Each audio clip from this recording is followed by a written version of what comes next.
자, 한 주간 잘 지내셨죠? 네. 네. 오늘부터 또 어느 정도 그 대면 예배가 가능해져서 이렇게 예배 또 드리게 됐는데, 오늘 모이신 분들이 뭐 그렇다고 또 그렇게 아주 많이 오신 건 아닌데, 오히려 3부 예배가 적게 나왔어요. 2부 예배가 제일 많이 나오고, 그래서 한 500명 정도, 이제 뭐 자녀들 빼면 그 정도 좀 모였고요. 네, 이렇게 해서 우리가 더 이상 이 상황이 악화되지 않으면 올해 안에 다시 최소한 800명 이상으로는 좀 회복이 될 수 있겠다는 그런 기대감도 생깁니다. 자, 우리 오늘 육과인데요. 제가 기도하고 시작할게요.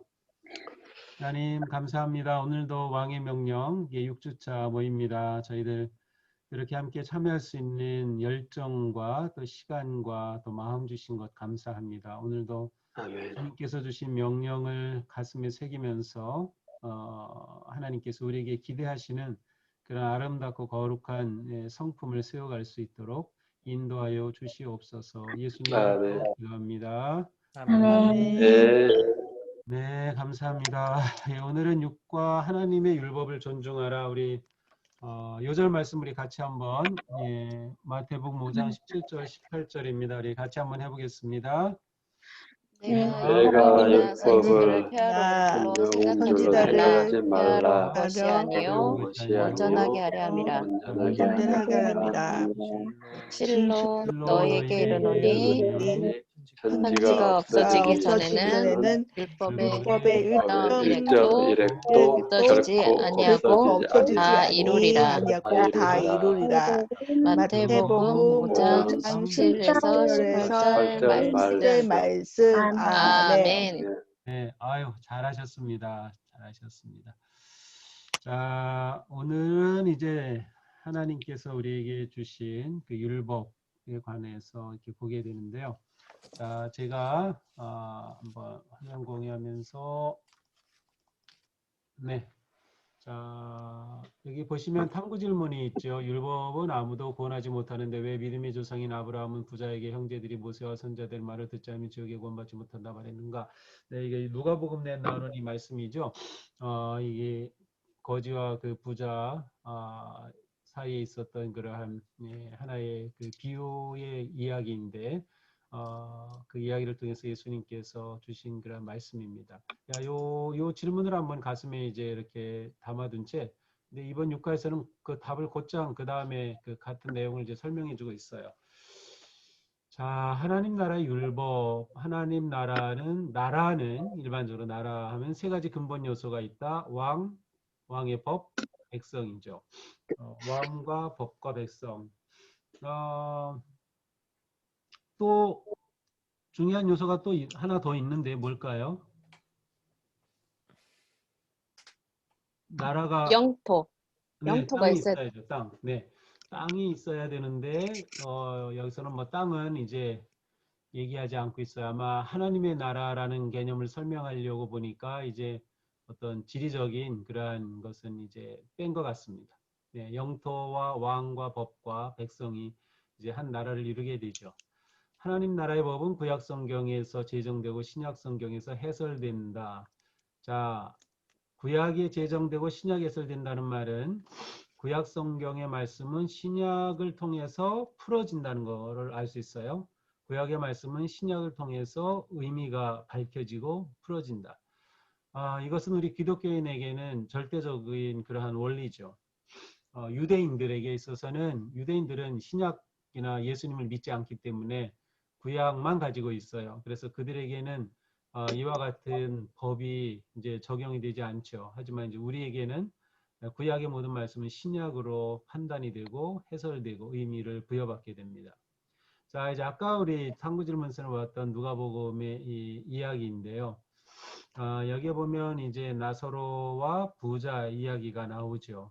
이제 이 이야기를 통해서 모세의 율법과 선지서의 중요한 위치를 밝혀주고 계십니다. 자, 이야기 혹시 읽어보셨나요? 아니면 아시나요? 이거? 네, 많이 읽어본 네네, 구절이죠. 그렇죠. 네, 네. 그럼 이제 내용을 알고 계실 테니까 그냥 쭉 따라가면 될 것 같습니다. 자, 이제 부자가 죽어서 지옥으로 떨어졌죠. 이제 거기서 고통을 당하고 있죠. 그런데 가만히 보니까 나사로는 아브라함 품에 안겨 있어요. 천국에 간 거죠. 그래서 이제 이 부자가 아브라함에게 말하죠. 아버지 아브라함이여, 나를 궁일에 여기서 나사로를 보내서 손가락 끝에 물을 찍어 내 혀를 좀 서늘하게 하소서. 내가 이 불꽃 가운데 괴로워하나이다. 자, 여기서는 이제 그 지옥의 비참함이 어떠한지를 잘 보여주죠. 지옥에 대한 여러 가지 그 상징적인 그 이해가 있는데 그 중에 하나가 이 불타는 지옥이에요. 불타는 지옥. 그래서 지옥 하면은 이 뜨거운 불꽃 가운데 예수님의 이 비유적인 말씀을 통해서 이제 그런 이미지가 형성이 되는지 모르지만 불꽃 속에 이 지옥과 불꽃이 연결되어 있죠. 그러니 여기서 죽지도 않으면서 그 뜨거움을 느끼면서 이 갈증 속에 있는 이 부자가 그냥 물 한 방울만이라도 내 혀에 떨어지면은 살만하겠다 해서 이렇게 요청을 하죠. 자, 그런데 이제 아브라함은 그 요청을 들어줄 수 없다고 하죠. 그러자 부자가 다시 말하죠. 그렇다고 하면 나사로를 이제는 내 아버지 집에 보내소서. 내 형제 다섯이 있는데 그들에게 증언하여 이곳으로 오지 않게 하소서. 예, 정말 이렇게 지옥에 와서 보니까 이곳에 이제 형제들이 오면 안 되겠다. 뭐 이거 보면 이 사람 마음은 참 괜찮네요. 그죠? 자기는 여기 비록 왔지만 형제들만큼은 여기 안 오면 좋겠다. 그래서 아브라함에게 그렇게 가서 형제들에게 좀 말해달라고 하죠. 그래서 이제 아브라함이 그들에게 말하죠. 모세와 선지자들이 있으니 그들이 들을지어다. 이르되 그렇지 아니하니이다. 아버지 아브라함이여, 만일 죽은 자에게서 그들에게 가는 자가 있으면 회개하리라. 그들에게는 이미 모세와 선지자가 있지 않느냐. 모세의 율법을 말합니다. 모세의 율법 또 선지자의 예언의 말씀들이 있지 않냐. 이미 그들에게 주어져 있다. 그러니까 이 사람이 말하죠. 이 죽은 자가 그들에게 다시 가서 그렇게 보여주면은 그들이 믿을 거다. 그들이 회개할 거다. 그냥 모세와 선지자 그들은 이미 가지고 있지만 쉽게 말하면 믿지 않고 있다는 상황이죠. 이르되 모세와 선지자들에게 듣지 아니하면 죽은 자 가운데 살아나는 자가 있을지라도 권함을 받지 아니하리라. 무슨 말이야? 모세와 선지자도 말을 듣지 않는다면 이미 그것은 끝이다. 예, 여기서 죽은 자가 그곳으로 돌아가서 그렇게 말해준다 한들 회개하지 않는다는 것이죠. 자, 어째서 모세와 선지자들을 거부한 사람은 비록 죽은 자 가운데서 살아나는 자가 있을지라도 권한을 받지 아니하리라 했는가? 자, 이제 여기서 우리에게 던져진 질문이죠. 모세와 선지자를 거부했다고 하면 죽은 자 가운데서 살아난 자가 그들에게 가서 말해줄지라도 그 권함을 받지 않을 거다. 말을 듣지 않을 거다. 왜 이렇게 말씀하셨을까라는 질문이에요. 자, 답도 금방 말해줍니다. 답은 구약 성경은 모두 그리스도의 대속에 관한 내용이기 때문이다. 예수님은 바리새인들에게 강조하셨다. 성경의 영생을 얻는 줄 생각하고 성경을 연구하거니와 이 성경이 곧 내게 대하여 증언하는 것이니라. 그래서 성경은 구약 성경을 의미합니다. 예수님 당시에 성경은 신약 성경은 없었어요. 예수님 당시에는 성경이 없었고 신약이 없었고 예수님이 부활하신 후에 그 후에도 적어도 한 20년쯤은 지난 후에 이제 성경 우리가 지금 성경이라고 하는 기록물들이 나오기 시작했죠. 아주 이른 것이 50년대 초반이니까 이제 바울 서신이 빠르죠.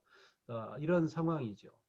그러니까 구약은 이 성경은 전부가 예수 그리스도에 대해 증언하는 것이다. 그러니까 구약은 예수 그리스도라고 하는 눈을 통해서 읽어야 하고 예수 그리스도를 통해서 해석이 된다는 거예요. 구약의 의미가. 그렇게 본다면 율법과 선지서의 모든 면은 그리스도의 인격과 행위를 아주 정교하게 묘사한다. 자, 그러니까 이 앞에서 율법과 선지자 를 거부하면 누가 가더라도 안 된다. 그 말은 사실은 이 율법과 선지자가 곧 예수 그리스도를 증언하고 있기 때문에 결국 그리스도에 대한 증언을 거부한 자가 어떠한 경우도 결국 돌이킬 수 없다라고 하는 그러한 의미임을 알 수 있습니다. 자, 그렇다고 하면 이제 율법의 행위와 율법의 말씀의 중대한 차이가 무엇일까? 자, 오늘도 우리 강 장로님이 제일 먼저 들어오셨나 봐요. 장로님 거기 읽어주세요. 네. 율법의 행위와 율법의 말씀의 중대한 차이. 성경은 아무도 율법의 행위로 구원받을 수 없다고 아주 명확하게 밝힌다. 그 까닭은 우리가 거룩하신 하나님께서 요구하시는 대로 완벽하게 율법을 지킬 수 없기 때문이다. 사람이 의롭게 되는 것은 율법의 행위로 말미암음이 아니요 오직 예수 그리스도를 믿음으로 말미암는 줄 알므로 우리도 그리스도 예수를 믿나니 이는 우리가 율법의 행위로서가 아니고 그리스도를 믿는 믿음으로써 그리스도를 믿음으로써 의롭다함을 얻으려 함이라. 율법의 행위로서는 의롭다함을 얻을 육체가 없느니라. 갈라디아서 2장 16절 말씀. 따라서 우리는 하나님의 나라가 어떻게 운영되고 우리가 그 나라에 어떻게 관계해야 하는지를 깨닫기 위해 신약 성경의 진리에 비추어 이 말씀을 봐야 한다. 예수님께서는 부활 후에 제자들에게 이렇게 말씀하셨다. 내가 너희와 함께 있을 때에 너희에게 말한 바 곧 모세의 율법과 선지자의 글과 시편에 나를 가리켜 기록된 모든 것이 이루어져야 하리라 한 말이 이것이라. 누가복음 24장 44절 말씀. 율법의 행위에 집중하면 낙심하거나 아니면 거짓 교만에 빠진다. 그러나 율법과 선지자의 말씀에 집중하면 주 예수 그리스도의 모습이 정교하게 드러난다. 따라서 예수님께서는 이렇게 말씀하셨다. 모세를 믿었더라면 또 나를 믿었으리니 이는 그가 내게 대하여 기록하였음이라. 그러나 그의 글도 믿지 아니하거든 어찌 내 말을 믿겠느냐. 요한복음 5장 46절에서 47절 말씀. 네, 감사합니다. 자, 여기서 중요한 것은 예수님께서도 그렇게 말씀하셨다는, 예수님도. 나는 모세의 율법과 선지자의 글과 시편의 나를 가리켜 기록된 모든 것이 이루어져야 하리라. 그러니까 예수님께서도 말씀하시기를 구약과 율법과 선지자, 신약, 시편이 모두 예수님을 가리켜 기록된 것이고 그것이 이루어져야 한다. 언약이죠. 그 언약의 핵심인 예수 그리스도께서 이 땅에 오신 이 모든 것이 구약의 이 모든 예언의 성취라고 할 수 있죠. 그러니까 예수님이 직접 이러한 말씀을 하셨어요. 또 아까 밑에도 마찬가지죠. 모세를 믿는다면 그 모세 율법이 곧 예수 그리스도를 가리키는 것이니까 예수님도 믿었을 것이다. 그가 내게 대하여 기록하였습니다. 자, 그러니까 우리가 구약을 이해할 때 예수님을 통해서 이해하고 예수님이라고 하는 관점으로 보는 것은 이러한 예수님의 말씀에 근거해서 바른 구약의 이해라고 할 수 있어요. 물론 이제 구약에 있는 모든 것을 100% 그리스도와 연결시키려고 무리하게 하는 경우도 있을 수 있지만 그러나 일단 구약의 모든 말씀은 곧 예수 그리스도를 드러내는 것이다 라는 거죠. 자, 그러면 이제 이 물음이죠. 율법과 선지자와 그리스도를 어떻게 드러내는가? 어떻게 드러내는가? 네, 두 번째 김정숙 권사님 읽어주세요. 율법과 선지서가 그리스도를 어떻게 드러내는가? 구약 성경에는 그리스도를 비유로 나타난 내용이 무궁무진하고 신약 성경에서 많이 인용된다.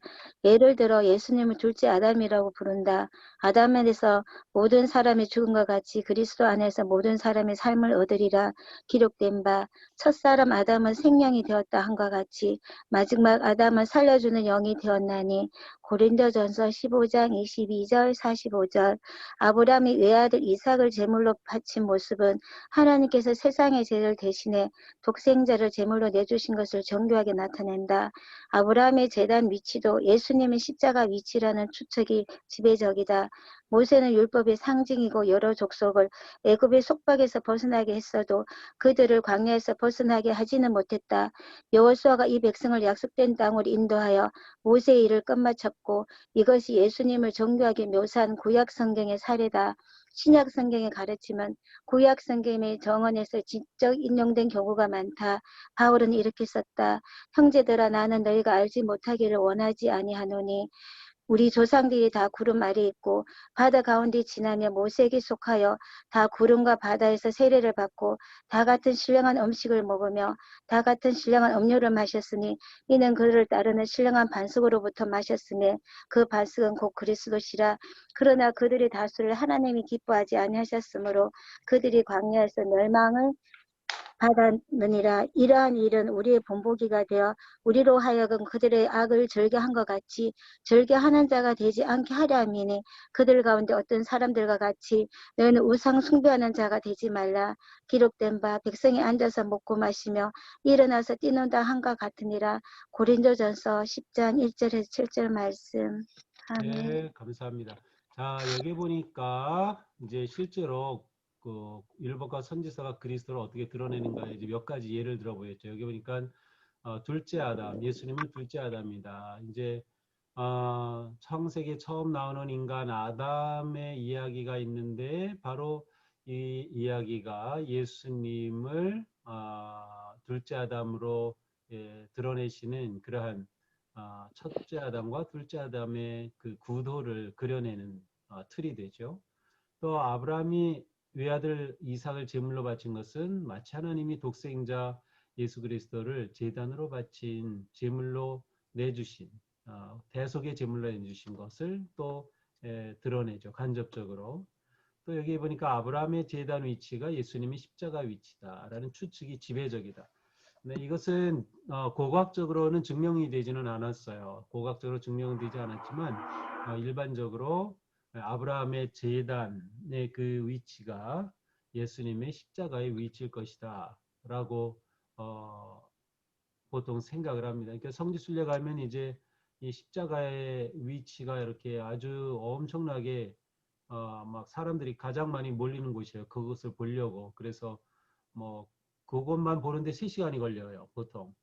사람이 좀 없을 때 아침 일찍 가면은 곧장 하나 30분, 40분이면 볼 수 있는 데를 뭐 사람들이 엄청 몰리죠. 아마 지금은 코로나 때문에 이게 아마 볼 수 없을 텐데 바로 그 자리라는 거죠. 십자가가 세워졌던 자리가 아브라함의 제단이다. 모세는 율법의 상징이다. 그렇죠. 모세 하면 율법의 상징이다. 그러나 모세는 이스라엘 백성들을 광야까지만 인도했어요. 그래서 가나안 땅 전까지만. 그러니까 여호수아가 그들을 이끌고 가나안 땅으로 들어갔죠. 새 땅으로. 여호수아가 신약으로 말하면 이 여호수아라는 이름이 예슈아예요. 예슈아. 예수의 예수.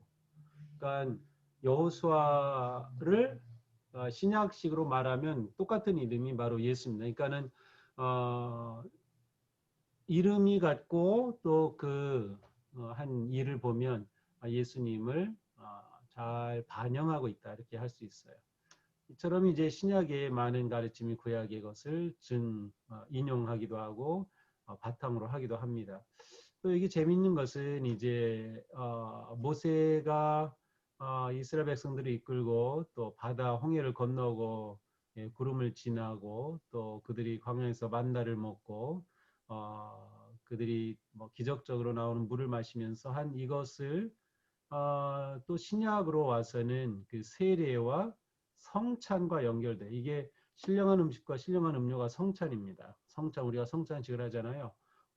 성찬이고 어떤 예전으로 나타난 것은 성찬이고요. 물론 이제 이 신령한 양식은 우리가 하나님의 말씀이라고도 뭐 할 수도 있어요. 자, 어쨌든 이처럼 구약의 일이 신약과 이렇게 굉장히 뭐라 할까요? 아주 정교하게 연결이 되어 있다는 것이죠. 그래서 예수님께서 이 구약이 나에 대해 증언한다고 하신 그 말씀이 결코 그냥 틀린 말이 아니라 실제로 우리가 그렇다고 하는 것을 이제 눈으로 확인할 수 있습니다. 자, 그렇다면 이제 오늘 우리의 큰 제목인 왜 율법을 존중해야 하는가? 왜 율법을 존중해야 하는가? 우리 그 다음에 지현민 권사님. 왜 우리는 하나님의 율법을 존중해야 하는가? 하나님의 율법은 그리스도의 인격과 행위를 드러내는 것 외에도 모든 신자들의 삶에서 수행되도록 의도된 중대한 기능이 있다. 1. 율법은 어떻게 사랑해야 하는지 설명한다. 예수님의 메시지는 하나님과 사람을 어떻게 사랑하는지에 대한 내용이 전부다. 율법사가 예수님께 물었다. 선생님, 율법 중에서 어느 계명이 크니까? 예수께서 이르시되 내 마음을 다하고 목숨을 다하고 뜻을 다하여 주 너의 하나님을 사랑하라 하셨으니 이것이 크고 첫째 되는 계명이요 둘째도 그와 같으니 내 이웃을 내 자신과 같이 사랑하라 하셨으니 마태복음 22장 36절에서 39절. 이때 예수님께서는 구약 율법과 선지서에 대한 놀라운 선언을 하셨다. 이 두 계명은 온 율법과 선지자의 강령이니라. 마태복음 22장 40절. 이 말은 모든 율법과 선지서가 유일한 사랑이신 예수님을 가리킴으로 타당하다. 예수님의 말씀은 하나님을 어떻게 사랑하고 사람을 어떻게 사랑하는지를 알려면 율법과 선지서를 공부해야 어떻게 사랑해야 하는지에 대한 통찰력과 원리를 깨닫게 된다는 뜻이다. 율법은 사례 연구가 많아서 율법이 직접 언급하지 않는 상황에도 적용할 수 있다. 바울은 신자들에게 영적 지도자들을 재정적으로 적절히 후원하라고 권면하면서 율법의 사례를 어떻게 적용하는지를 잘 보여주었다. 내가 사람의 예대로 이것을 안 하느냐?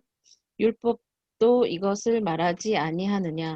모세의 율법이 꼭 곡식을 밟아 떠는 소에게 망을 씌우지 말라 기록하였으니 하나님께서 어찌 소들을 위하여 염려하심이냐?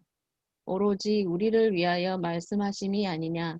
과연 우리를 위하여 기록된 것이니 밭가는 자는 소망을 가지고 갈며 곡식 떠는 자는 함께 얻을 소망을 가지고 떠는 것이라.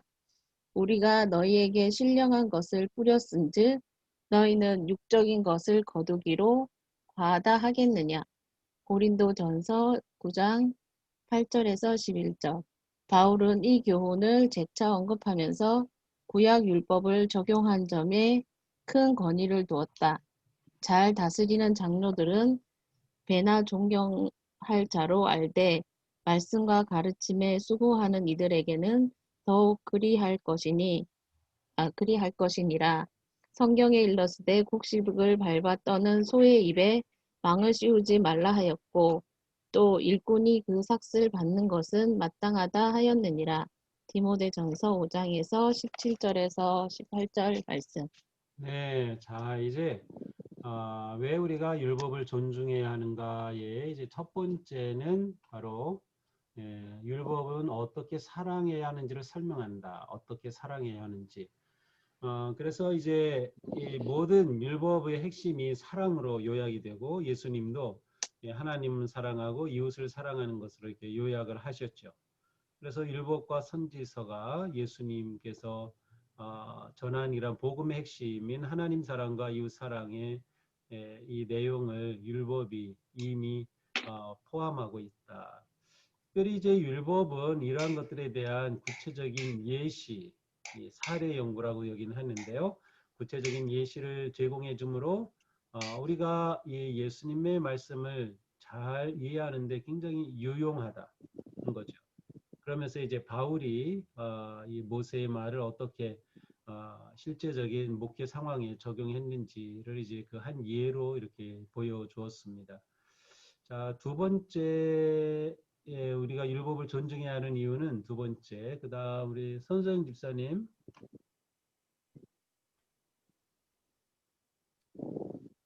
집사님 저기 마이크 켜주세요. 네. 율법은 하나님의 지혜를 알려준다. 하나님께서 이스라엘을 나라로 세우시고 법과 규율을 주셨다. 만일 이스라엘이 이것을 지키면 그들은 어느 나라보다 지혜롭고 건강하고 부유한 나라가 될 수 있었다. 하나님께서 그들에게 말씀하셨다. 너희는 지켜 행하라. 이것이 여러 민족 앞에서 너희의 지혜요 너희의 지식이라. 그들이 이 모든 규례를 듣고 이르기를 이 큰 나라 사람은 과연 지혜와 지식이 있는 백성이로다 하리라. 우리 하나님 여호와께서 우리가 그에게 기도할 때마다 우리에게 가까이 하심과 같이 그 신이 가까이 함으로 얻은 큰 나라가 어디 있느냐.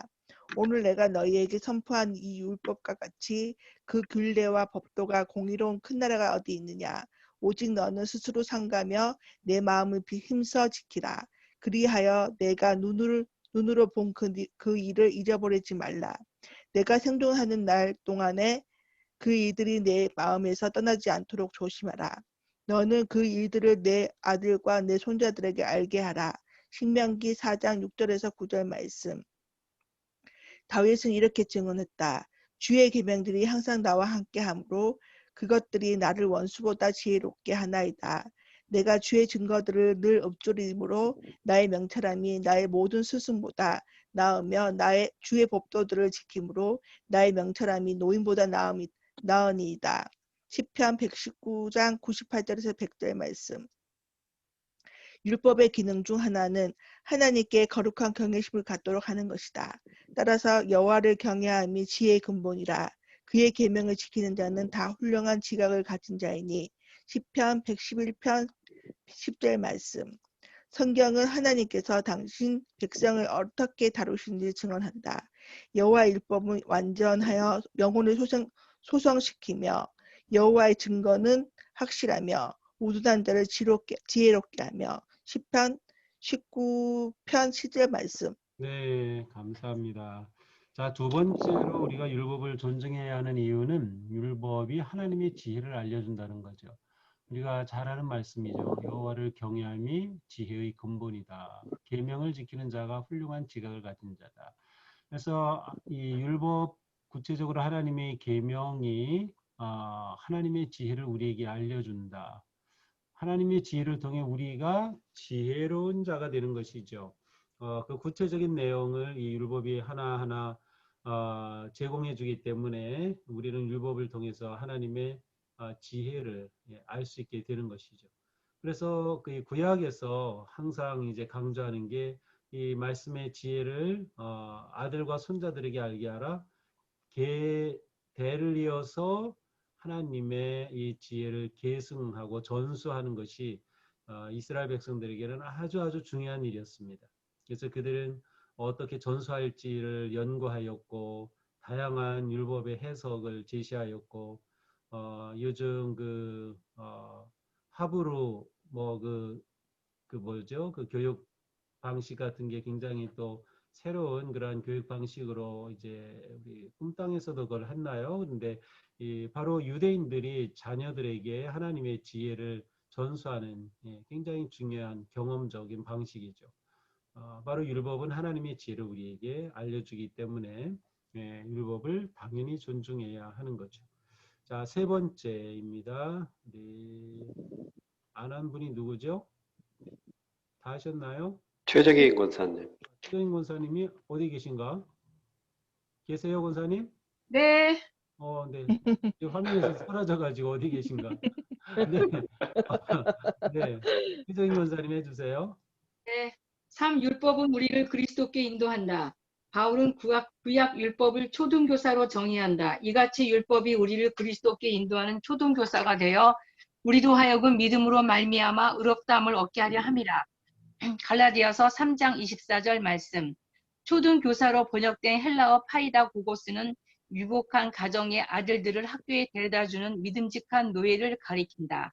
이 아이들이 어른이 되면 파이다고고스의 후견을 받을 필요가 없지만 지금껏 받아온 훈련을 유지해야 했다. 우리의 경우에 율법은 엄격한 기준으로 우리의 죄상을 드러내고 우리가 대스승에게 훈련을 받아야 한다는 사실을 확증한다. 이 대스승이 바로 예수님이시다. 율법에서 믿음으로 갈아타면 율법의 기준이 약화되는 것이 아니라 오히려 그 기준을 지킬 수 있는 그리스도의 능력이 우리에게 주어진다. 바울이 로마서 8장에서 이렇게 설명한다. 율법이 육신으로 말미암아 연약하여 할 수 없는 그것을 하나님은 아시나니 곧 죄로 말미암아 자기 아들을 죄 있는 육신의 모양으로 보내어 육신의 죄를 정하사 육신을 따르지 않고 그 영을 따라 행하는 우리에게 율법의 요구가 이루어지게 하려 하심이니라. 로마서 8장 3절에서 4절 말씀. 바울은 우리가 법 아래 있지 아니하고 은혜 아래 있다고 말하면서 이제 하나님의 거룩한 기준대로 살 수 있는 하나님의 능력이 우리에게 주어졌다고 강조한다. 로마서 6장 11절부터 15절을 보라. 네, 감사합니다. 자, 여기서는 이제 세 번째로 율법의 특징이 우리를 그리스도께로 인도하는 거죠. 우리를 그리스도께로 인도하는. 그래서 여기서 재미있는 비유가 사도 바울이 사용한 비유인데요. 율법을 초등교사라고 이렇게 표현하고 있어요. 초등교사. 헬라어로 파이다고고스.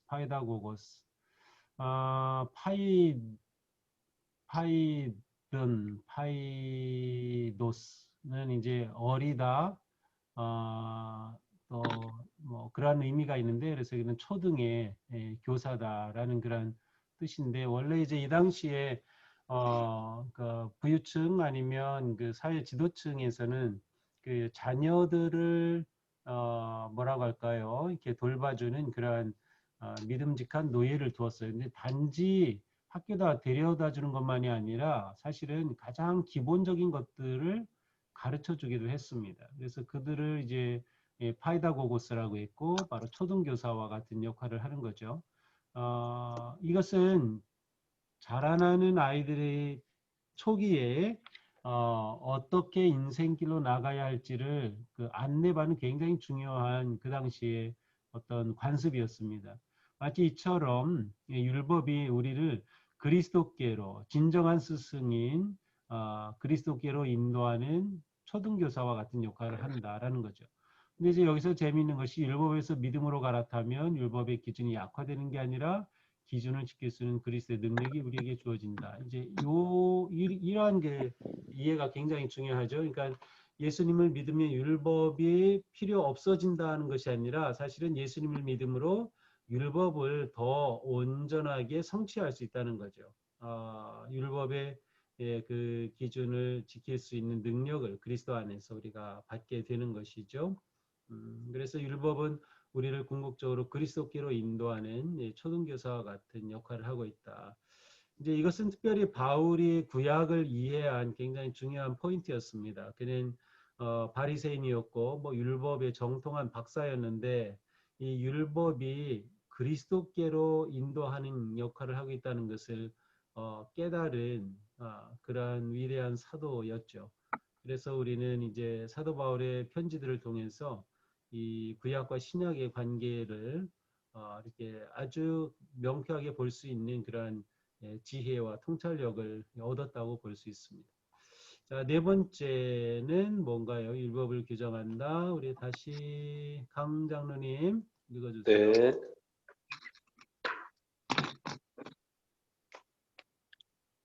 율법은 죄를 규정한다. 죄를 깨닫지 못하면 가책도 회개도 없다.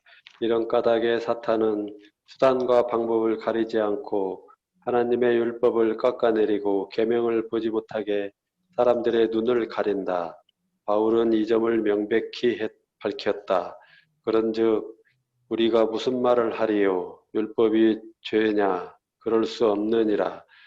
율법으로 말미암지 않고는 내가 죄를 알지 못하였으니 곧 율법이 탐내지 말라 하지 아니하였더라면 내가 탐심을 알지 못하였으리라. 로마서 7장 7절 말씀. 죄가 율법이 있기 전에도 세상에 있었으나 율법이 없었을 때에는 죄를 죄로 여기지 아니하였느니라. 로마서 5장 13절 말씀. 율법으로는 죄를 깨달음이니라. 로마서 3장 20절 말씀. 네, 감사합니다. 자, 율법은 이제 죄를 규정한다. 그렇죠.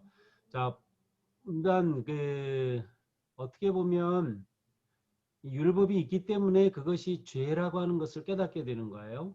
그러니까 그 법이라고 하는 특징이 바로 그거죠. 법이 규정이 되면 그때부터는 그 법이 기준이 되는 거예요. 그래서 그것을 기준으로 해서 죄인지 아닌지가 판가름 나는 거죠. 그렇다고 하면 이 율법은 일종의 기준을 제시한다고 할 수 있어요. 우리 사람들이 살아가야 할 삶의 기준, 그 기준을 제시하고 그 기준을 벗어나면 그것이 곧 죄가 되는 것이죠. 그래서 율법이 이제 죄를 규정하는 셈이에요. 율법은 죄를 규정하지만 죄를 지은 자에 대해서는 단지 법에 따라 벌을 내리는 것 외에는 다른 길이 없어요. 이것이 율법의 한계죠. 바로 이러한 점을 완전히 뭐라고 할까요? 뛰어넘어서 해결한 것이 바로 복음이라고 할 수 있죠. 자, 율법은 죄를 규정하고 그 죄에 대한 해결이 바로 예수 그리스도를 통해서 제시된다. 율법으로는 죄를 깨달음에 머물 수밖에 없다는 거죠. 자, 그 다음 5번째 김정수 권사님. 5. 율법은 형통을 가져온다. 하나님의 율법을 존중해야 할 중요한 이유는 율법이 참된 성공의 열쇠이기 때문이기도 하다. 하나님께서는 이제 막 약속된 땅을 정복하려는 여호수아에게 말씀하셨다. 이 율법책을 내 입에서 떠나지 말게 하여 주야로 그것을 묵상하여 그 안에 기록된 대로 다 지켜 행하라. 그리하면 내 길이 평탄케 될 것이며 내가 형통하리라. 여호수아 1장 8절. 다윗은 시편을 시작하면서 율법을 칭송했다. 복 있는 사람은 악인들의 꾀를 따르지 아니하며 죄인들의 길에 서지 아니하며 오만한 자들의 자리에 앉지 아니하고 오직 여호와의 율법을 즐거워하여 그의 율법을 주야로 묵상하는도다. 그는 시냇가에 심은 나무가 철을 따라 열매를 맺으며 그 잎사귀가 마르지 아니한 같으니 그가 하는 모든 일이 다 형통하리로다. 시편 1장 1편 1절에서 3절 말씀. 아멘. 네, 감사합니다. 자, 율법은 형통을 가져온다. 이제 보통 우리가 그 율법 하면은 부정적인 이미지가 좀 있어요. 율법 하면 부정적인 이미지. 그런데 이스라엘 백성들에게는 율법이 부정적인 이미지가 아니고요. 굉장히 긍정적입니다. 율법은 마치 그들이 형통한 인생을 살아가도록 안내해주는 교훈이라고 그들은 보고 있어요. 실제로 구약의 모든 그 상황이 바로 그러한 유대인들의 어떤 마음을 바탕으로 하고 있습니다. 그러니까 복 있는 사람이 악인들의 길을 따르지 않고 죄인들에서 율법을 즐거워한다. 율법이 복된 삶으로 이끌어주는 가이드라고 믿었던 거죠. 이것은 우리가 본받아야 될 점이고 우리에게도 필요합니다. 그러니까 율법은 우리를 구속하고 정죄하고 판단하는 게 아니라 이 율법이 우리 인생을 복의 길로 형통한 인생으로 이끌어가는 안내자와 같다. 그렇다면 이 율법을 좋아해야 되고요. 이 율법을 사랑할 수밖에 없고 율법을 가까이 할 수밖에 없어요. 그것이 유대인들이 가지고 있었던 신념이죠. 그리고 이것은 우리에게도 마찬가지입니다. 그래서 율법이 우리들의 인생의 형통의 길로 안내하는 그러한 가이드와 같은 역할을 한다는 것을 알 수 있습니다. 그렇기 때문에 우리가 율법을 존중해야 하는 거죠. 자, 이렇게 하여서 이제 우리는 우리가 왜 율법을 존중해야 하는가라고 하는 그 질문에 대한 5가지 답을 한번 우리가 찾아보았습니다. 자, 그 다음에는 이제 세 왕들에 관한 어떤 예시가 여기 나오고 있는데요. 그냥 쭉 한번 그냥 읽어보면 될 것 같아요. 우리 그 다음 재현민 권사님 읽어주세요. 네. 세 왕들의 법이 어떻게 삼위 하나님의 법을 예시하는가? 다니엘 시대의 다리오 왕에게 총회와 영전을 받은 다니엘을 시기한 관원들은 악한 법을 만들어 왕께 윤허를 받았다. 다리오 왕은 이 법을 윤허한 일이 잘못임을 뒤늦게 깨닫고 이를 취소하려고 종일 힘썼지만 이를 모사한 자들의 반응은 냉담했다. 그 무리들이 또 모여 왕에게 나와서 왕께 말하되 왕이여 메대와 바사의 규례를 아시거니와 왕께서 세우신 금령과 법도는 고치지 못할 것이니이다 하니 다니엘 6장 15절 에스더 시대에도 이처럼 법을 되돌릴 수 없는 똑같은 상황이 있었다. 하만은 유대인을 증오한 나머지 아하수에로 왕의 광대한 영토 전역에서 유대인을 학살하려고 계략을 꾸몄다. 아하수에로 왕은 하만을 믿고 하만의 계획을 법으로 윤호했다. 아하수에로 왕은 뒤에 이 법의 해악을 깨닫고 고치려고 했다. 하지만 나중에 그가 모르드게와 에스더 왕비에게 설명했듯이 왕의 이름으로 작성되고 왕의 인장 반지로 봉인된 법은 취소할 수 없었다. 모르드게는 하만의 계략을 수행하려는 자들에게 유대인을 지켜낼 방안을 생각해냈다. 절대 권력을 쥐었지만 자기가 작성하고 서명한 법을 고칠 수 없는 세상 통치자를 상상해보라. 세월이 흘러 헤로디아의 딸이 헤롯 왕 앞에서 춤을 추자 헤롯 왕은 그녀에게 무엇이든지 청하는 대로 주겠다고 맹세했다. 뜻밖에도 그녀는 세례 요한의 목을 달라고 청했다. 헤롯 왕은 세례 요한을 존경했기 때문에 마음에 괴로웠다. 그러나 자기가 맹세한 것과 그 함께 앉은 사람들 때문에 주라고 명했다. 마태복음 14장 9절. 얄궂게도 요한은 헤롯 왕이 동생의 아내와 결혼한 것은 하나님의 율법에 어긋난다고 선포한 대가로 투옥되었다. 헤롯 왕은 하나님의 율법을 얼마든지 어기면서도 자신의 맹세를 깨지 않았다.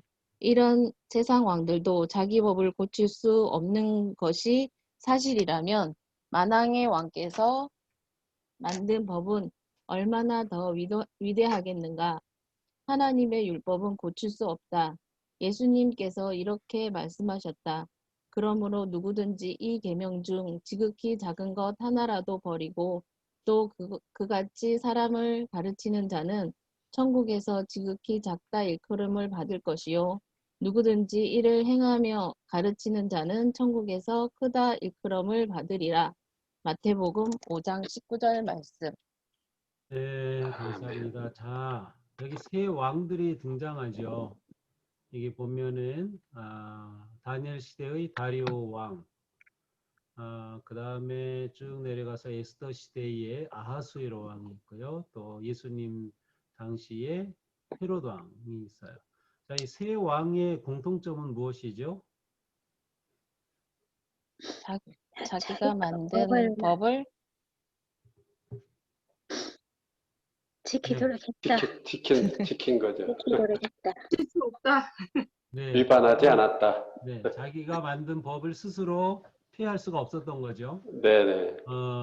이제 다리오 왕도 다니엘을 시기한관원들이 이제 악한 법을 만들죠. 그래서 이제 왕께 절하지 아니하면은 그를 이제 사자굴에 던져야 된다. 아니면 또 거기 뭐죠? 그 풀무불에 던지는 뭐 이러한 이제 것들을 만드는데 이 왕은 다니엘을 신임했음에도 불구하고 자기가 만든 법규라서 스스로가 폐기할 수 없는 그러한 상황에 빠진 거죠.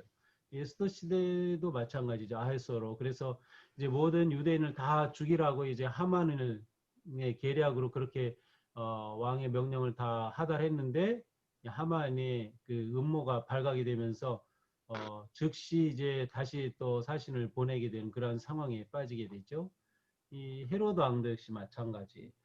이처럼 세상의 왕조차도 자기가 만든 그 율법에 의해서 스스로가 폐기할 수 없다고 하면 하나님께서 만드신 완전한 그 법이야말로 말할 필요가 없다는 것이죠. 예, 요즘 그 재밌는 게 그게 누구죠? 요즘 그 부동산법 때문에 본인이 지금 전셋집도 지금 못 구해가지고 갑자기 생각이 안 나네. 경제부총리인가? 아니면 네, 그러한 분이 계시죠. 자기가 법을 만들었는데 그 법 때문에 이제 지금 본인이 처한 상황이 좀 딱하게 된 거죠.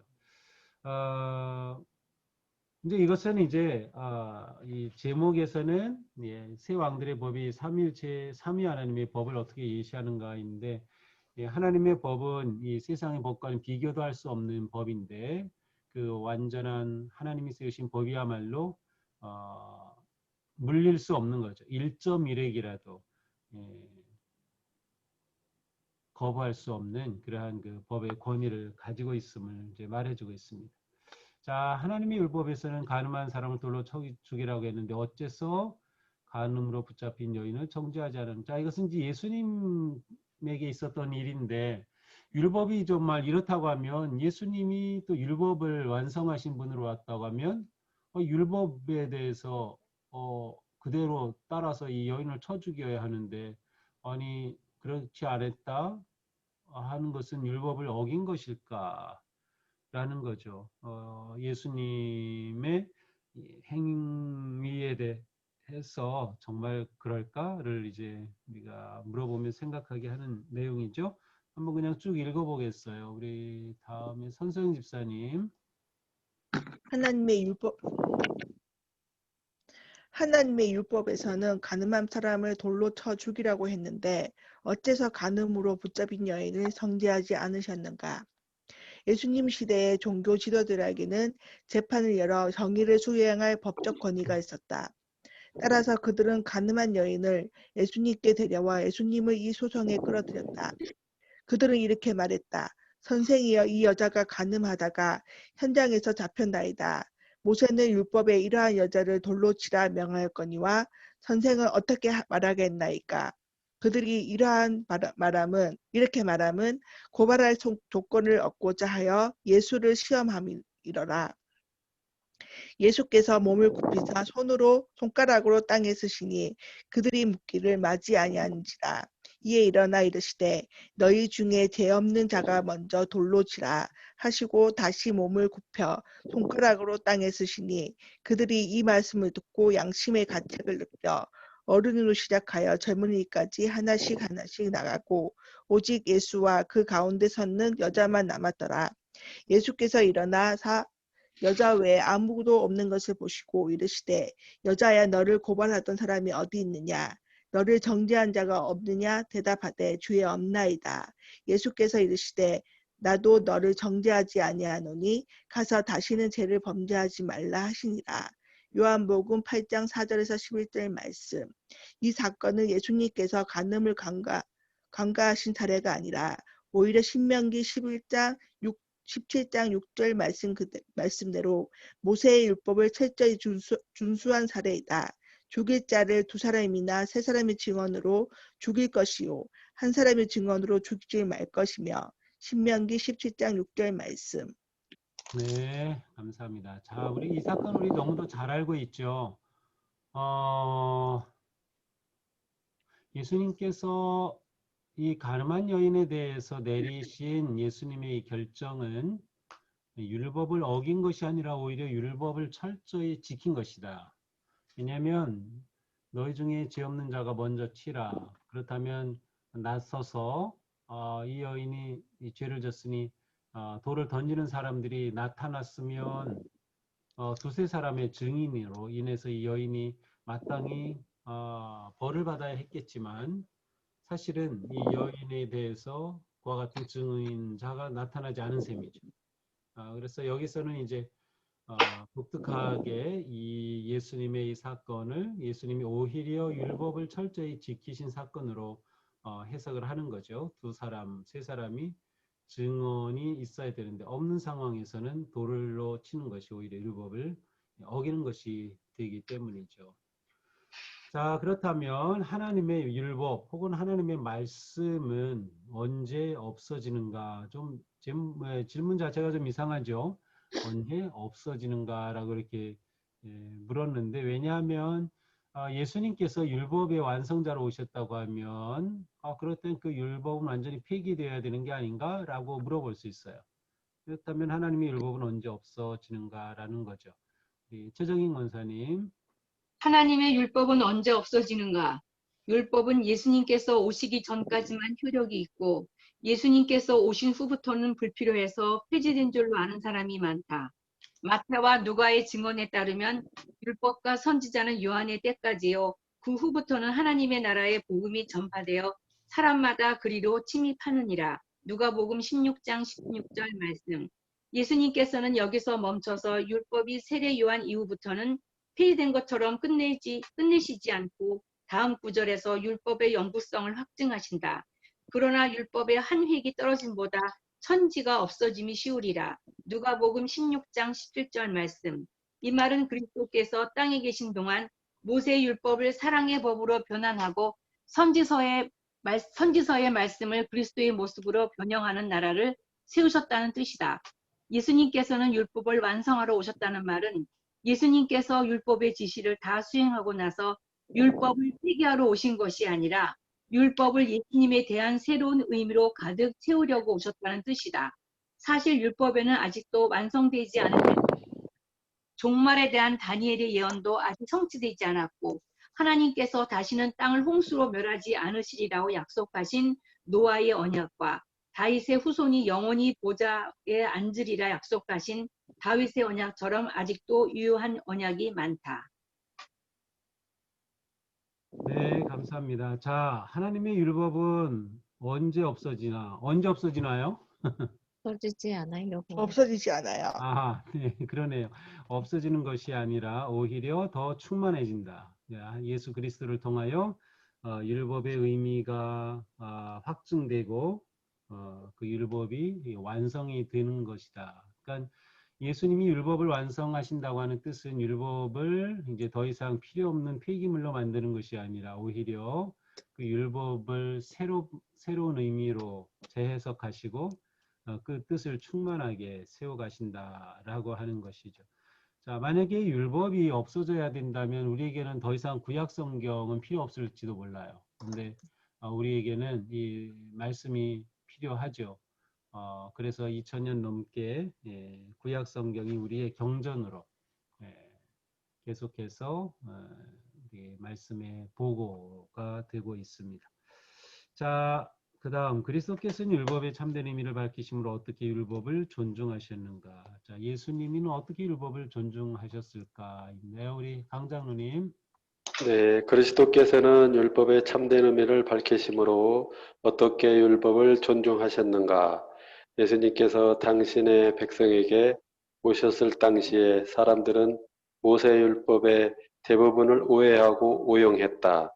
이들은 자기에게 유리하게 율법을 이용하거나 율법을 피해갔다. 비근한 수법으로 늙으신 부모를 공양하지 않으려고 자기 소유를 하나님께 바치겠다고 맹세했다. 예수님께서는 고르반이라고 하는 이 전통을 책망하셨다.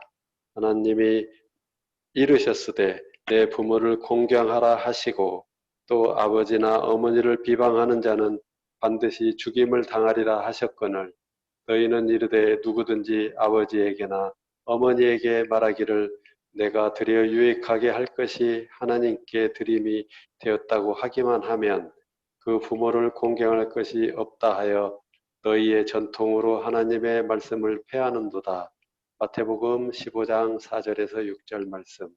모세의 율법이 너무 엄격하다고 생각되는 사람은 예수님께서 정의하신 율법의 참된 의미를 살펴볼 필요가 있다. 네, 감사합니다. 자, 예수님은 어떻게 율법을 존중하셨는가라는 것인데 이제 한 사건을 가리키고 있죠. 그 율법을 잘 지키는 사람들이라고 자처하는 바리새인, 유대인, 그 사두개인 이러한 사람들. 그들은 율법을 너무나도 잘 지키는데 문제는 그들이 부모님께 효도하기 위해서 필요한 자금들이 있겠죠. 그런데 그러한 것을 부모를 공경하기 위해 사용하는 게 아니라 하나님께 드려진 것이라는 고르반이라고 하고, 자, 이것은 하나님께 드려진 거야. 그러니까 더 이상 이제 이거로는 이제 부모를 공경하거나 하는데 사용할 수 없어. 이렇게 하는 것이죠. 하나님께 드려진 것이니까 이제 이것은 하나님의 것이고 내 마음대로 할 수 있는 것도 아니고 이것으로 부모를 공경할 수 없다라는 거죠.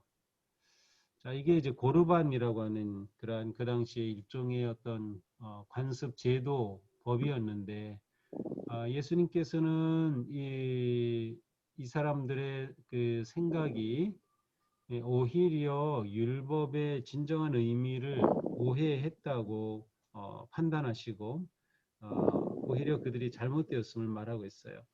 이제 고르반은 그 당시로 본다면 사실 불법은 아니고 편법이었습니다. 편법. 우리 시대에도 편법이 많죠. 그러니까 불법은 아닌데 편법을 통해서 뭐 어떤 것을 피하고 또 세금도 또 피하고 뭐 여러 가지 많은 게 있어. 이런 거를 또 이제 변호사들이 잘 해주죠. 근데 그게 불법이면 문제인데 불법은 아니에요. 하지만 그것이 원래 법의 취지를 따르는 것은 아니에요. 이 고르반이 바로 그러한 것이죠. 율법에 빗대어서 편법적으로 사실은 율법을 사용하는 셈이죠. 따라서 이제 예수님께서는 이 율법에 있어서 진정한 율법의 의미, 진정한 의미와 가치를 강조하시고 또 그것을 중요하게 여기셨다는 것을 알 수 있습니다. 자, 그렇다면 이제 모세의 법과 그리스도의 법이 어떻게 서로 대조가 되는가 하는 것을 이제 그 다음 페이지에 잘 정리해 놨는데요. 여기 한번 차례대로 보도록 하죠. 모세율법에서는 간음하지 말라. 또 그 간범물을 반드시 죽여라.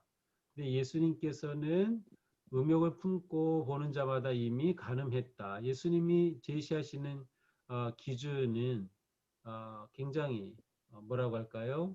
마음과 생각의 가치와 의미를 두는 그리고 더 높은 수준의 이 율법의 해석과 완성임을 이제 보여주죠. 자, 모세는 이혼에 대해서는 이혼 증서를 써서 그의 손이 주고 자기 집에서 내보내라. 그 여자는 그의 집에서 나가 다른 사람의 아내가 되려니와. 근데 이 예수님은 음행한 이유 외에 아내를 버리는 것은 간음이다. 이 당시에 그 아내와 이혼할 수 있는 사실은 뭐 이혼이라는 표현도 너무 고급스러운 거죠. 그냥 아내를 버리는 거죠, 뭐. 근데 그 조건은 뭐 굉장했어요. 그러니까 우리로 치면은 밥이 맛이 없어요. 그것도 이혼 사유예요.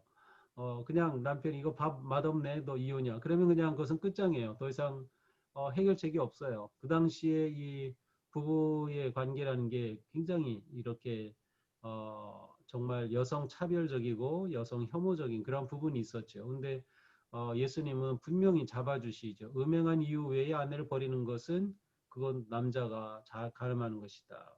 법을 어기는 것이다. 그러니까 예수님께서는 이 율법을 분명하게 의미와 뜻을 부여해 주시고 그 수준을 높게 해석해 주시죠. 자, 헌맹세에 관해서도 사람에게 헌맹세를 하지 말고 맹세한 것은 죽게 지키라 했다는 것을 들었지만 예수님은 말씀하시죠. 맹세조차 하지 말라. 너희 말은 옳다 아니다 아니다 라는 것을 말할 뿐 이것보다 지나는 것은 악이다. 헛된 맹세를 하지 말고 맹세한 것은 지켜라 라고 했지만 예수님께서는 맹세 자체를 하는 것이 하나님 앞에 불완전한 인간의 맹세는 그 맹세 자체가 이제 불완전한 것이죠. 단지 그냥 그 자리에서 옳다 아니다라고 그 진실을 표현하는 것으로 충분하다. 사람이 이웃에게 상해를 입혔을 경우 또 여기에서 예수님께서는 이와는 정반대죠. 이것은 복수법이라고 하는데 눈에는 눈, 이에는 이. 뭐 내가 당한 그대로 갚아주죠. 근데 사실 이 법 자체도 이 당시로서는 굉장히 탁월한 법이에요. 예를 들어서 누가 나 뺨 한 대 때렸어요. 그러면 내가 그 사람 꼭 한 대만 때려주면 성이 풀릴까요? 한 두 대, 세 대는 더 때려줘야 되거든요. 내가 손해받은 것 이상으로 갚아야 하는 게 사람의 심리인데 그게 아니라 그냥 딱 받은 대로만 그대로만 갚아라. 이것도 굉장히 차원 높은 그런 법이라고 할 수 있어요. 근데 예수님은 완전히 초월하시죠. 오른편 뺨을 치면 왼편도 대라. 속옷을 가지고 자면 겉옷까지도 가지게 하라. 그러니까 예수님이 제시하시는 그 기준은 감히 비교할 수 없이 높은 기준임을 알 수 있어요. 내 이웃을 사랑하고 원수를 미워하라. 이제 원수는 미워하라. 그러나 예수님은 원수도 사랑하라. 박해하는 자를 위해 기도하라.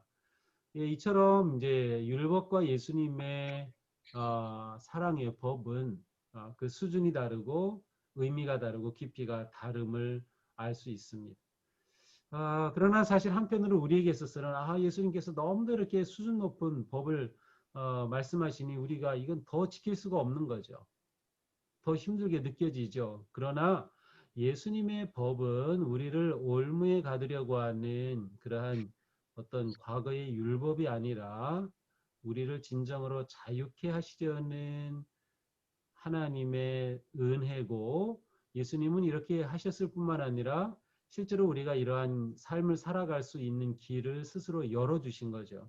자신을 내어주심으로 우리의 모든 죄를 대속하여 주셨기 때문에 불완전한 우리가 감히 이 말씀을 실천하고 말씀대로 세워갈 그러한 용기와 희망을 가질 수 있는 거죠.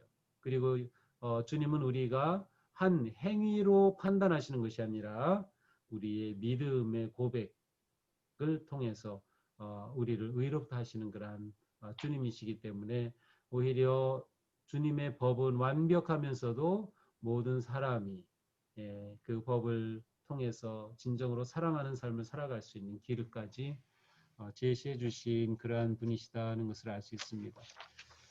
자, 여기까지 혹시 질문 있으신가요? 질문요. 78페이지를 보면은 하나님의 율법에서 여기서 보면은 그 중간에 보면은 예수께서 몸을 굽히사 손으로 땅에 쓰시니 이렇게 나와 있어요. 네네네. 손가락으로 땅에 뭘 쓰셨을까요? 두 번 나온 네, 뭐라고 쓰셨을까요? 뭐라고 쓰셨을까요? 뭐라고 쓰셨을까? 예수님이 하신 말씀을 쓰신 거 아닌가 생각이 드네요. 예수님이 하신 말씀? 그러면 그 밑에 나오는 말씀? 예, 너희 중에 죄 없는 자가 먼저 돌을 치라. 그 아, 말을 쓰셨나 하고 생각을 해봤어요. 그러세요. 굳이 말씀하실 건데 또 굳이 땅에는 왜 쓰셨을까?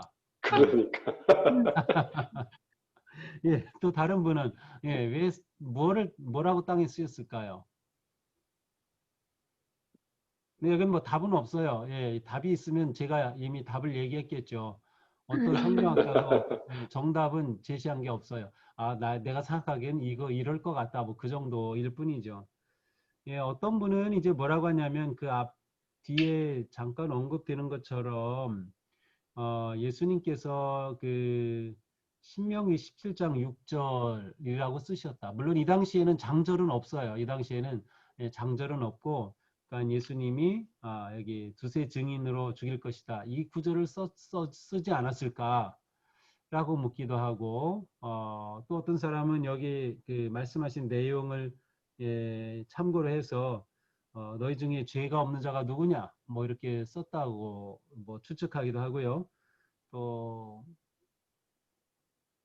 저를 가르쳐 주신 김철선 교수님이라 근데 그분은 뭐 벌써 한 20년도 더 한 거의 20년 전에 이제 별세하신 분인데 그분은 이제 우스갯소리로 거기다가 도망 이렇게 썼다는 거야. 도망. 그래서 그거를 보고 사람들이 다 도망갔다. 거자 뭐 그렇게 말씀하시기도 했는데 정답은 네. 없어요. 정답은 없는데 무엇인가 땅에 쓰셨다는 거죠. 그것이 글자를 썼을지 어떤 암호 같은 것을 썼을지 숫자를 썼을지 그거는 우리는 모릅니다. 하지만 그거를 요즘 같으면 이제 셀카로 뭐 카메라 딱 찍어놨을 텐데 정말 아쉽네요. 그걸 두 찍어놨. 번을 그런데 쓰셨잖아요. 네네. 그렇죠. 두 번의 내용이 아마 같았을까라는 생각도 한번 해보게 되네요. 네, 그럴지도 모르겠습니다. 네, 그래요. 흥미로운 질문이었습니다. 네, 네, 그리고 그 네, 예수님께서는 고르반이라고 질책을 하셨는데, 고르반이라고 하는 그런 법에 대해서 그 우리나라의 그 유교적인 관습이나 전통, 그것하고 비슷한 내용인가요? 고르반이 혹시? 아니요, 그거 우리하고는 그런 건 아니고 고르반은 이제 자기가 가지고 있는 그 소유물 중에 어떤 일부를 이것은 하나님께 드리는 것으로 구별했다라고 드린 그것을 고르반이라고 해요. 아, 그것을. 네, 그러니까 이제 자기가 부모를 섬기기에 넉넉한 재물도 있고 한데 아니야, 나 이거 하나님께 드린 거야, 이건 고르반이야 라고 하면서 부모 공경을 하지 않는 거죠. 이제 나는 하나님께 드렸기 때문에 이제 더 부모를 공경할 게 없다. 이렇게 이제 손을 내미는 것과 같은 그런 상황이에요. 그러니까 하나님께 드린 것 자체는 굉장히 거룩하고 좋은 그 신앙적인 행동이라고 할 수 있는데, 그러나 이것은 어떻게 보면 율법을 제대로 지키는 게 아니라 율법의 본 뜻을 지키는 게 아니고 자기를 위해서 편의적으로 지키는 그런 율법의 오용이라고 할 수 있겠죠. 그러니까 율법의 전체가 아까 우리가 본 것처럼 사랑으로 요약할 수 있는 거라면 하나님을 사랑하고 이웃을 사랑한다. 당연히 부모도 사랑하는 거죠. 그런데 고르반이라고 하는 한 어떤 관습법을 통해서 부모를 공경하고 사랑해야 할 그 의무를 면제받으려고 하는 그러한 잘못된 모습을 책망하신 거죠. 만약에 그 재물을 누구한테 이렇게 하나님께 바치겠다고 한 것을 무슨 근거로 남겨놓나요? 그렇게 된다면? 글쎄요, 자기가 결심한 내용인가요? 그거는 모르겠어요. 요즘과 같이 뭐 이렇게 영수증이 있고 뭐 기부금 영수증 있고 뭐 그렇게 하면 모르겠는데 이 당시에는 아마 그것은 아니고 이 심정적인 것이 아닐까요? 자기가 심정적인 거. 결심한 네. 바. 자기가 네 그렇게 하고 아마 실제로 그것을 제사장에게로 가져갔는지는 모르겠어요. 근데 예, 아마 어쨌든 이게 고르반이라고 하는 것으로 구별된 것이라는 것은 누구나 알 수 있는 그런 상황인 거죠. 네, 네. 본인도 그렇고 예, 다른 사람도 저건 고르반이다 이렇게 해버리면 이제 더 이상 이제 부모 공경에 대한 책임이 없어지는 것처럼 잘못 사용된 것이겠죠. 네. 네, 또 궁금한 거 있으신가요? 네, 저 질문 있는데요. 네, 네, 우리 구약 율법도 있지만 여기 지금 하나님의 법과 그 그리스도의 사랑의 법이 있잖아요. 네, 그럼 우리가 이제 사랑의 법을 알잖아요. 그러면 네, 세상 사람들보다 이렇게 그리스도인들은 좀 차원 높은 이렇게 율법을 가지고 있잖아요. 나름 법. 그렇죠, 근데 그렇죠. 그렇다 보니까 죄책감을 많이 느끼는 것 같아요. 음, 뭐 법을 어긴 건 아니지만 내가 이러지 말았어야 되는데 이래가지고 죄책감에 좀 많이 눌리는 경우가 많은 것 같아요. 음, 그걸 극복할 수 있는 방법은 뭐가 있을까요? 어, 죄책감에 눌린다면 그 극복의 해결 방법은 당연히 하나님께 회개. 가지고 나오는 거죠. 네, 내게 이런 죄책감이 있습니다. 그런데 우리가 너무 죄책감에 빠질 필요는 없을 것 같아요. 네, 너무 죄책감에 빠질 필요는 없고 그 대신 죄책감보다는 책임감으로서 우리가 받아들여야 하지 않을까. 그러니까 그리스도인으로서 살아갈 때 이 세상의 법보다는 더 높은 깊은 그러한 수준을 가지고 우리가 살아야 한다는 그러한 우리의 그리스도인으로서의 사명이 있기 때문에 세상적으로는 아무런 문제가 될 게 없지만 내가 음, 그리스도인이기 때문에 어떤 양심적인 아니면 마음에 어떤 죄책감을 느낄 수 있는 부분들이 당연히 있을 수 있죠. 근데 그러한 때에 그것을 너무 죄책감으로 이렇게 가지기보다는 내게 주신 어떤 그리스도인으로서의 책임감이라는 관점으로 좀 보면서 내가 이렇게 좀 더 높은 수준의 삶을 살아가기 위해 성령님의 어떤 인도하심과 도우심을 구하는 삶, 그런 마음가짐이 중요하지 않을까. 그리고 정말로 죄책감이 생기고 또 그런 것이 있다고 하면 그것은 당연히 우리가 주님께 회개하며 고백할 수 있고 그리고 우리는 어떠한 것이라도 이미 주님은 다 받아주시고 또 용서해 주심을 우리는 신뢰할 수 있고요. 그래서 죄책감에 눌려 있는 것은 옳지 않다. 그것은 주님께 가지고 나오든 그것에 대해서 좀 더 뭐라고 할까요? 좀 나의 어떤 그 바르게 또 거룩하게 살고자 하는 그러한 주님의 나를 몰아가시는 그러한 인도하심으로 좀 받아들일 수도 있지 않을까 하는 생각이 듭니다. 또 다른 질문 있으시요 혹시? 네, 목사님. 네. 제 6명령이 아닌 이제 복습을 하면서 네네. 제 5명령의 뒤에 보면 맨 끝에 보면 우리의 빛을 비추기 위한 다짐이라는 내용이 있잖아요.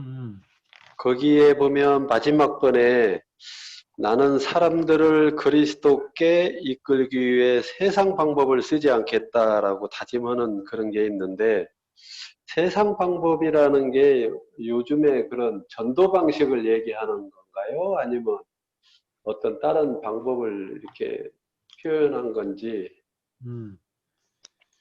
자, 일단은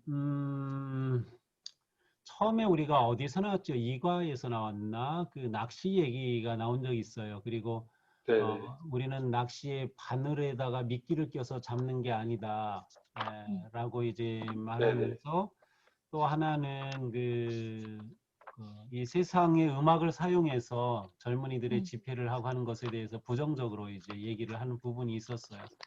그래서 이제 이 책은 기본적으로 좀 더 이렇게 세상적으로 말하면 좀 이렇게 보수적이라고 할까요? 그런 입장에 있는 편이에요, 이 책이. 이제 그러한 점에서 세상적 활동으로 전도한다는 것은 예를 들면 그것이 이 세상 사람들을 그냥 우리의 마음과 그 모습을 그냥 있는 그대로 진실하게 드러내는 것이 아니라 무엇인가 좀 감추는 거죠. 그래서 예를 들면 뭐 엄청난 그 전도 그 상품 같은 거 내걸고 과거에 뭐 우리 이 부평 지역에도 그러한 것으로 한국에서 가장 유명한 교회가 있잖아요. 그래서 한번 전도 그 행사한다고 하면은 막 엄청 뭐 상품을 엄청 내걸어요. 그래서 새로운 사람이 오면은 뭐 옛날엔 밥솥도 막 주기도 했고 뭐 이러한 것들을 막 내면서 이제 사람들 무조건 오기만 하면 된다. 뭐 그렇게 해서 사실 그렇게 해서 또 이 교회가 부흥하기도 했어요. 그런데 어쨌든 이러한 방법은 이게 세상적인 방법이 아닐까. 그러니까 세상적인 가치를 이용한 방법인 거죠. 세상 사람들이 상품 좋아하고 또 뭐 돈을 좋아하고 공짜 좋아하고 그렇다면 우리가 이런 것들을 가지고 이 사람들을 일종의 미끼로 유혹하는 셈이 되죠. 그러니까 이 책에서는 이제 그러한 방법은 이제 옳지 않다라고 보는 거고 결국 이제 이 책이 말하려고 하는 핵심은 사실 이제 이게 더 중요한데 계속해서 여기서 말하지만 그 그리스도인의 선한 행실을 통해서 그 행실. 선한 행동을 네네네. 그래서 선한 행실을 통해서 복음을 전하고 감동을 주도록 하는 게 진짜 성경적인 방법이다라는 것을 이제 강조하려고 하는 것 같아요. 이제 네. 하지만 우리가 이것은 딱 세상적이다, 이것은 아니다 이렇게 구분하기 어려운 부분도 많이 있어요. 네. 사실 우리가 전도 행사할 때 조그만 것은 또 선물로 주기도 하잖아요. 근데 그렇죠. 이것도 그러면 이것도 잘못인가? 이것도 세상적인 방법일까? 아닐 수도 있거든요. 그것이 오히려 우리가 새로운 사람들을 환영하고 또 우리의 관심과 사랑을 표현하는 작은 그러한 정성일 수도 있기 때문에 사실은 이제 어느 것이 세상적이고 아닌가를 판단하는 데 있어서는 회색지대가 있는 거예요. 이게 분명하지 않은. 그러나 그냥 객관적으로 볼 때도 저거는 좀 지나치다 라는 느낌이 든다면 그거는 세상적인 방법이라고 할 수 있겠죠. 그래서 판단하기 어려운 영역도 분명히 있다고 우리는 볼 수 있겠습니다. 네, 감사합니다. 그러면 율법을 존중하라와 관계된 성품이 뭘까요? 73페이지인데요. 사랑. 네, 사랑입니다. 맞습니다. 사랑입니다. 네. 사랑에 대한 그 정의를 우리 같이 한번 읽어볼까요? 시작. 사랑은 사랑은 다른 다른 사람의 사람의 기본 기본 필요를 필요를 채워줌으로써 채워줌으로써 그들의 권위자가 권위자가 칭찬을 칭찬을 받고 받고 하나님께서 하나님께서 영광을 영광을 받으시며 받으시며 우리는 우리는 영원한 영원한 영원한 상급의 기쁨을 상급의 상급의 기쁨을 얻는 얻는 힘을 것이다. 얻는 것이다. 것이다. 네. 이제 사랑은 다른 사람의 기본 필요를 채워준다. 네. 그렇죠. 그러니까 나 중심이 아니라 상대방 중심인 거죠. 내가 생각할 때는 이게 더 좋아 보이고 이게 편해 보이고 이게 좋을 것 같지만 어디까지나 상대방 중심으로 내 중심이 아니라 그래서 상대방의 기본적인 필요를 채워주는 것이 사랑이다. 그렇게 할 때 권위자가 칭찬을 받고 하나님께서 영광을 받으신다. 그리고 그 대가로 우리는 영원한 상급의 기쁨을 얻게 된다. 여기서 사실 영원한 상급이라고 하지만 이 영원한 상급의 핵심은 예수 그리스도 그분 자신이죠. 그래서 영원한 기쁨인 상급이란 하나님과 우리와의 아주 친밀하고 완전한 관계라고 볼 수 있어요. 이것이 우리가 누릴 수 있는 최고의 상급이죠.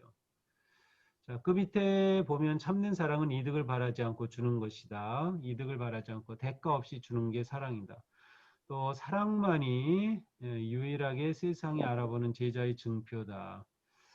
사랑만이 유일한지 아닌지는 저는 확실히 모르겠어요. 사랑뿐만이 아니라 다른 것도 얼마든지 있기 때문에 그래서 저는 이제 사랑은 유일하다기보다는 매우 중요하게 세상이 알아보는 제자의 증표다. 왜냐하면 사랑 외에 또 우리 물론 모든 것이 사랑 안에 포함은 될 수 있어요. 그런 의미로는 그렇게 말할 수 있어요.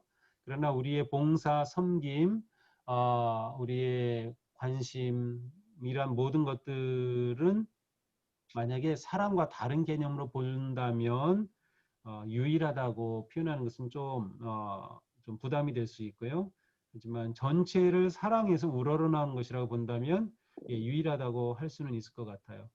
이제 우리가 성품에 관해서는 따로 공부하지는 않지만 이 사랑이라고 하는 성품은 모든 성품의 기초입니다. 그래서 이제 우리가 나중에 성품학교를 하든지 제가 또 내년에 이 성품에 관한 설교를 하고 또 전 교인들이 이 성품 훈련을 좀 이제 하면 좋겠다고 지금 이제 그냥 어렴풋이 생각하고 있는데 그렇게 할 경우 맨 처음 보는 성품은 사랑이 될 겁니다. 왜냐하면 이 사랑은 모든 성품의 가장 기초가 되는 것이기 때문에.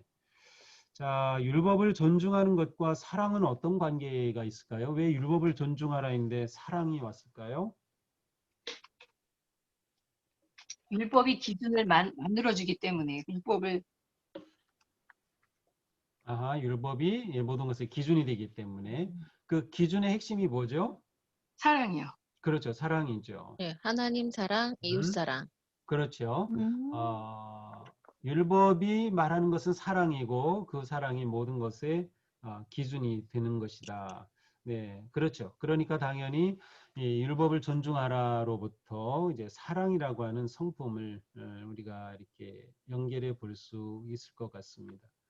목사님, 저 네, 궁금한 게 있는데 네, 여기 네. 사랑의 밑에 사랑은 다른 사람의 기본 필요를 채워줌으로써 그들의 권위자가 칭찬을 받고 있는데 그들의 권위자가 하나님과 뭐 아닌가요? 왜 권위자가 따로 그렇죠. 있나요?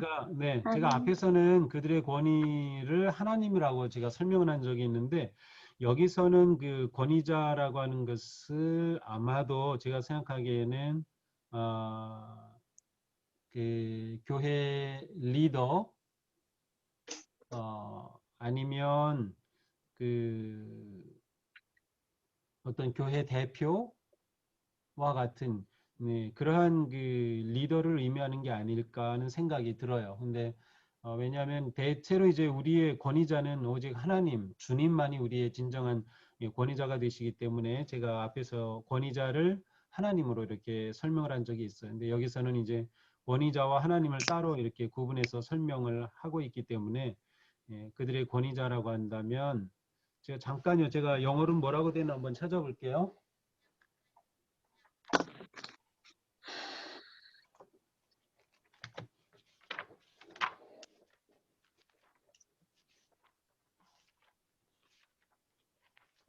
영어로 된 게.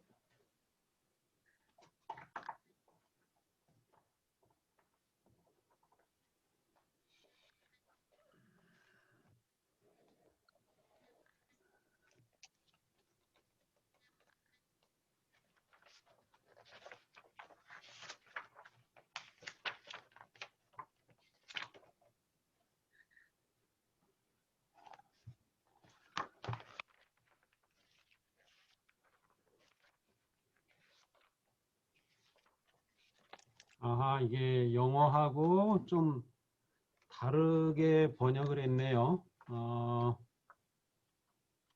네, 영어로는 이게 오가로 돼 있네요. 우리가, 네.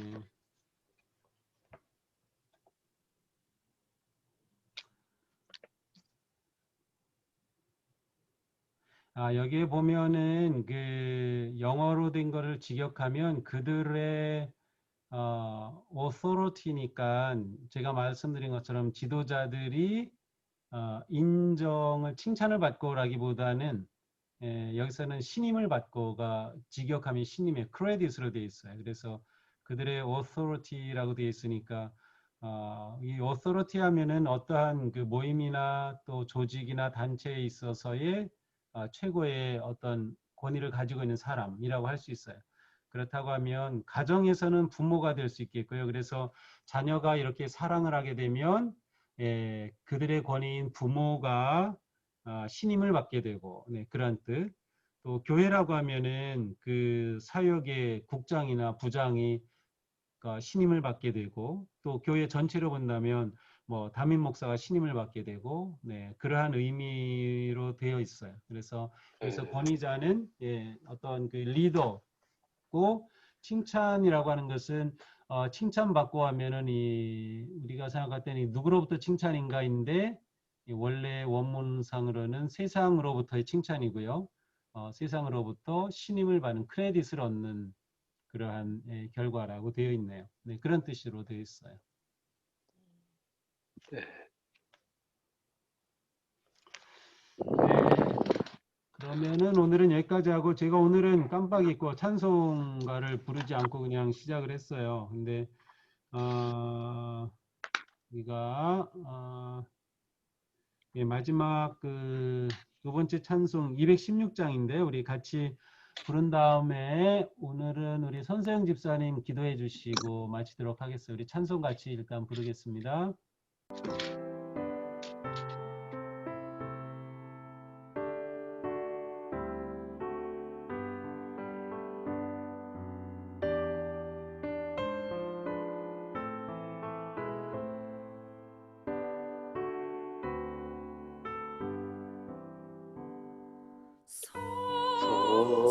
성자의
주님의 십자가 나도 지고 진실한 믿음과 마음으로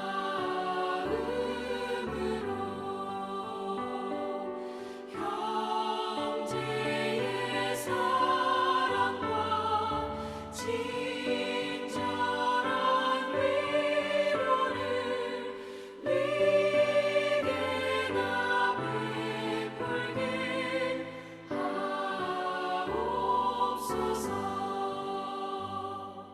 만 가지 은혜를 받았으니 내 평생 슬프나 즐거우나 이 몸을 온전히 주님께 바쳐서 주님만 위하여 늘 살겠네.